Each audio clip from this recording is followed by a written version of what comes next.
Assalamualaikum warahmatullahi wabarakatuh. Salam sejahtera bagi kita semua. Semoga semua dalam keadaan sehat dimanapun kalian berada. Pada video kali ini saya akan bahas tentang kalimat. Kita flashback ke masa sekolah dasar, belajar kembali, mengingat kembali tentang teori dari kalimat ini. Kalimat adalah satuan bahasa yang terkecil dalam wujud lisan atau tulisan, serta dapat mengungkapkan pikiran yang utuh. Kemudian dalam sebuah kalimat, ada unsur-unsur yang di dalamnya. Ada subjek, ada predikat, dan ada objek.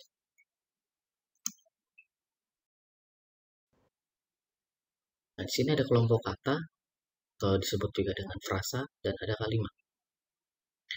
Nah, kelompok kata adalah kumpulan kata yang tidak memiliki makna, ya, sedangkan kalimat adalah kumpulan kata yang bermakna. Kita masuk pada contoh. Nah, kelompok kata di sini orang yang bekerja itu. Sudah terlihat ini tidak memiliki makna, lalu kita rubah menjadi sebuah kalimat yang utuh memiliki makna, yaitu menjadi orang itu bekerja. Artinya orang itu sedang melakukan pekerjaan. Atau contoh lainnya, gadis yang cantik itu.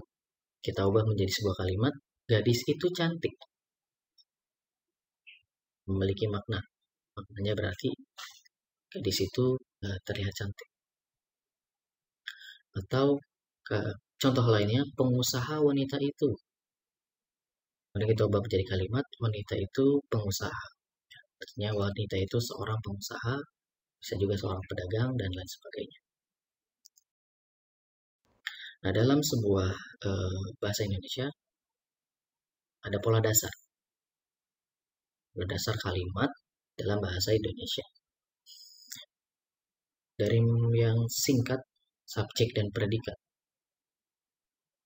Subjeknya adalah semua mahasiswa, dan predikatnya adalah belajar. Nah, belajar ini adalah nanti predikatnya masuk pada kata kerja. Lalu kita tambahkan objek, ya. Subjek, predikat, dan objek. Contoh kalimatnya, adik sedang mengerjakan soal. Sedang mengerjakan soal sebagai objek. Bagaimana kalau ditambahkan dengan pelengkap? Oke, kita berikan contoh, mereka memberi saya uang. Nah, uang di sini sebagai pelengkap. Kemudian bagaimana lain, pola dasar lainnya. Ada subjek, predikat, dan pelengkap. Dia sebagai subjek, menjadi mahasiswa sebagai predikat, dan teladan sebagai pelengkap.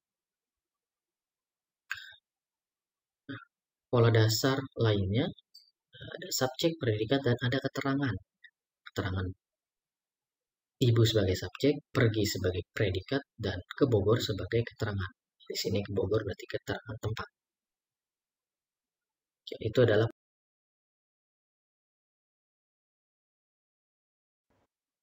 Nah, tadi kita sudah melihat, sudah sedikit menyinggung tentang subjek, predikat, dan objek.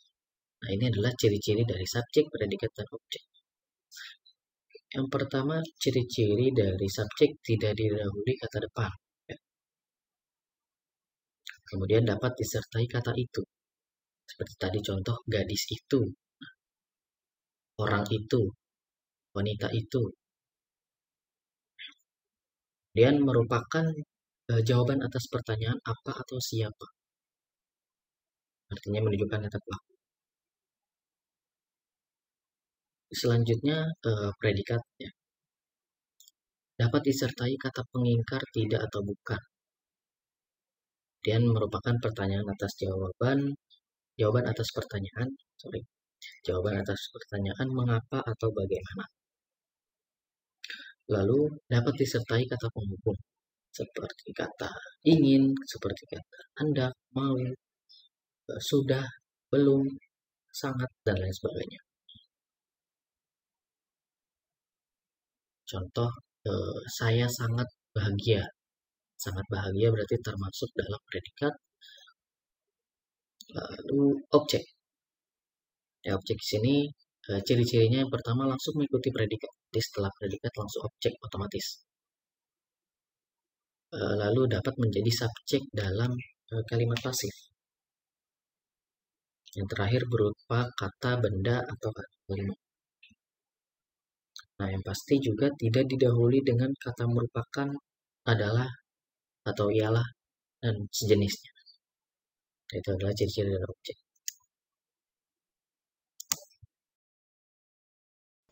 Nah, kita masuk pada jenis kalimat.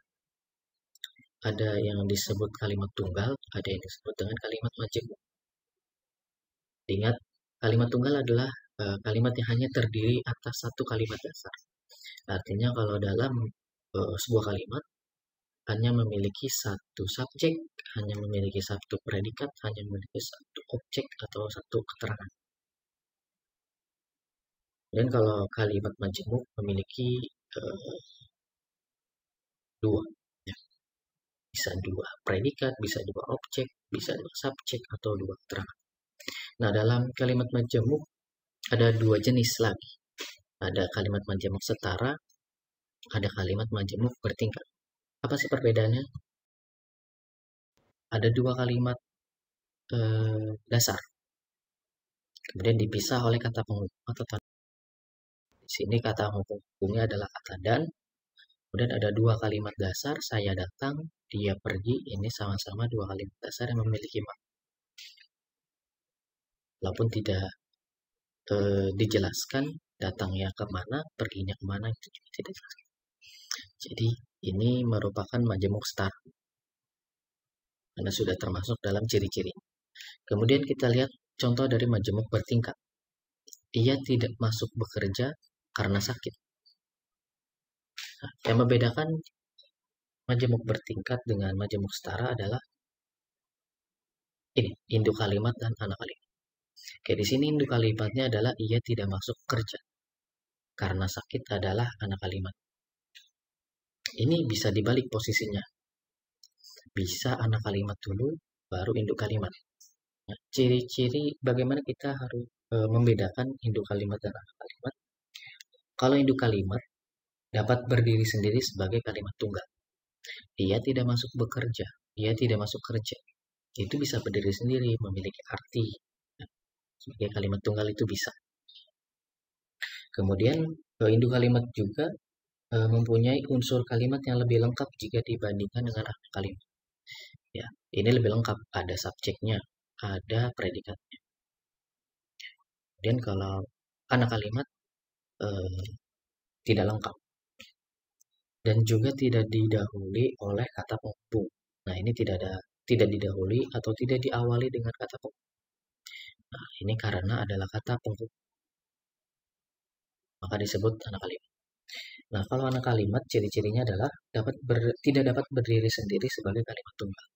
Nah, kalau dalam sebuah kalimat hanya tertulis karena sakit, maka itu menjadi kalimat yang tidak jelas. Lalu yang kedua ciri-cirinya adalah tidak harus memiliki unsur subjek yang lengkap jika subjeknya sama dengan induk kalimat. Contoh, ia tidak masuk kerja karena ia sakit. Berarti itu sudah menjadi sebuah kalimat yang tidak efektif karena memiliki dua subjek yang sama. Kemudian ditandai oleh kata penghubung. Ya, sini ada kata penghubung karena.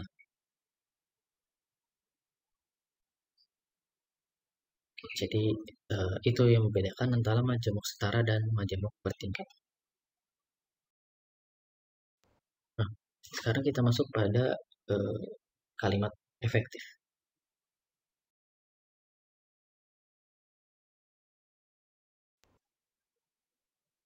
Ya, kalimat efektif adalah kalimat yang dapat mengungkapkan gagasan pemakainya secara tepat dan dapat dipahami secara tepat oleh orang lain.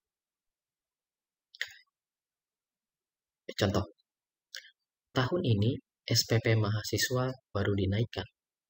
Nah, ini bisa menjadi dua makna. Apakah yang dinaikkan itu mahasiswa baru,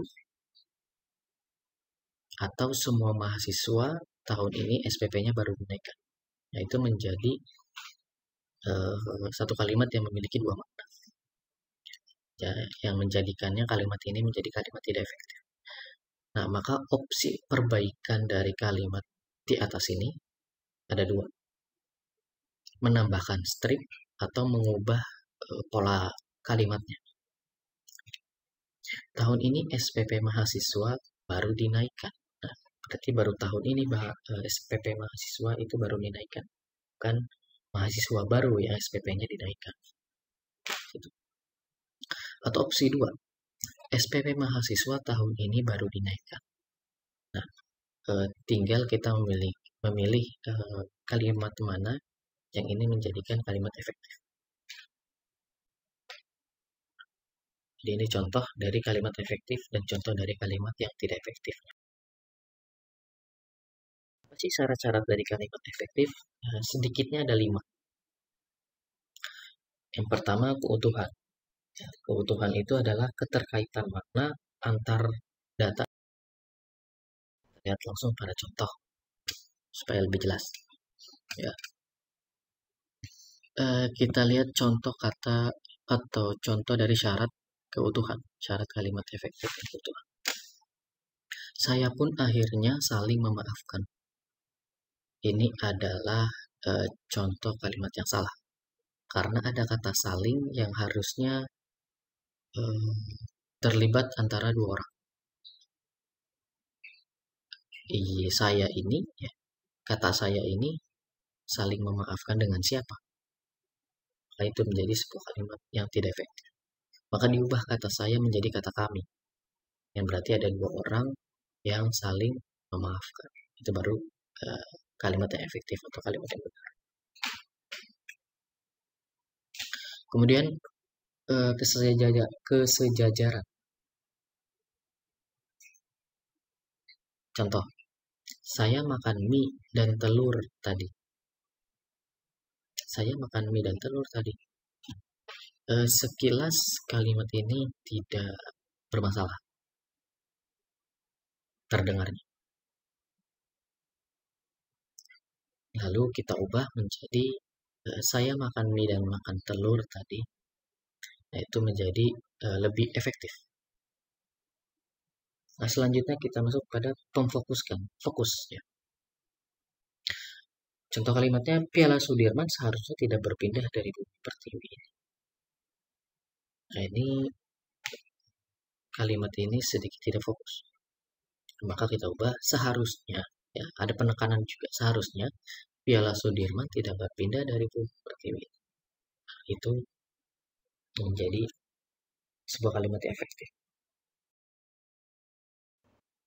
Oke.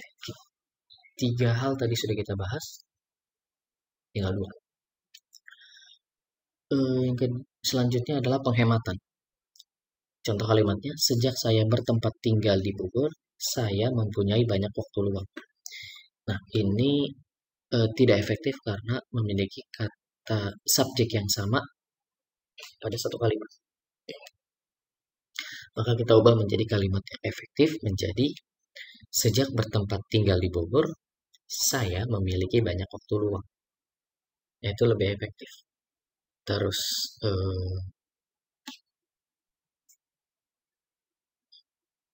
yakin bahwa kata saya ini harus ditaruh di mana untuk lebih efektif.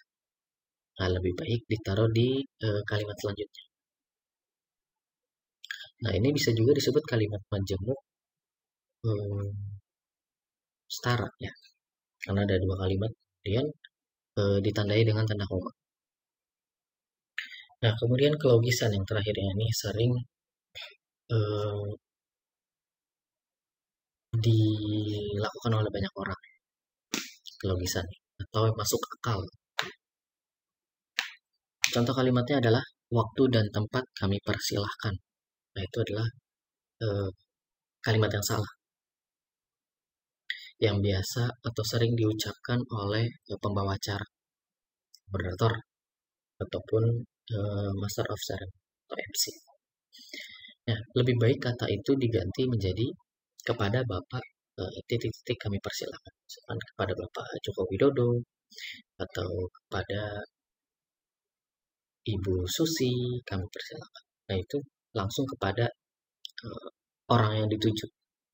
Karena waktu dan tempat ini tidak perlu dipersilahkan. Jadi yang lebih logis adalah kalimat efektif pastinya yang di bawah ini.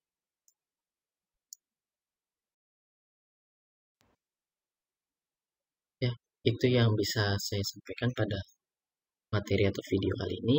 Semoga apa yang saya sampaikan dapat bermanfaat, khususnya bagi ya, teman-teman mahasiswa semua. Kurang lebihnya saya mohon maaf. Wassalamualaikum warahmatullahi wabarakatuh.